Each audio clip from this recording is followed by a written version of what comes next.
അറിവിന്റെയും സൗഹൃദത്തിന്റെയും പുതിയ പാഠങ്ങൾ സമ്മാനിച്ച ഒരു അധ്യയന വർഷത്തിന് വിരാമമിട്ട് സംസ്ഥാനത്തെ സ്കൂളുകൾ മധ്യവേനൽ അവധിക്കായി അടച്ചു.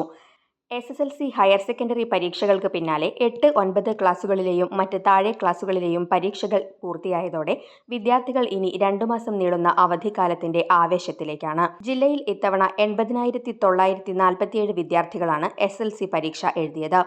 സർക്കാർ എയ്ഡഡ്, അൺഎയ്ഡഡ് മേഖലകളിലായി 305 കേന്ദ്രങ്ങളിലായിരുന്നു പരീക്ഷാ നടത്തിപ്പ്. അവസാന പരീക്ഷയായ ബയോളജി ഏറെ എളുപ്പമായിരുന്നുവെന്ന ആശ്വാസത്തിലാണ് വിദ്യാർത്ഥികൾ.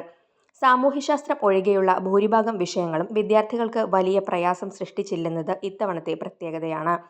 ഹയർ സെക്കൻഡറി VHSC പരീക്ഷകൾ കഴിഞ്ഞ ശനിയാഴ്ച തന്നെ പൂർത്തിയായിരുന്നു. പരീക്ഷകൾ അവസാനിച്ചതോടെ മൂല്യനിർണ്ണയത്തിനുള്ള ഒരുക്കങ്ങളാണ് ഇനി നടക്കുന്നത്. SSLC പരീക്ഷാ പേപ്പറുകളുടെ മൂല്യനിർണ്ണയ ക്യാമ്പുകൾ ഏപ്രിൽ 16-ന് ആരംഭിക്കും. പെരിന്തൽമണ്ണ, കോട്ടയ്ക്കൽ, തിരൂർ, താനൂർ, വണ്ടൂർ എന്നിവിടങ്ങളിലായി നടക്കുന്ന ക്യാമ്പുകൾ മെയ് 2-ന് അവസാനിക്കും. 14 ദിവസം നീളുന്ന മൂല്യനിർണ്ണയ പ്രക്രിയയ്ക്ക് ശേഷം മെയ് 3-ാം വാരത്തോടെ ഫലം പ്രഖ്യാപിക്കാനാണ് വിദ്യാഭ്യാസ വകുപ്പ് ലക്ഷ്യമിടുന്നത്.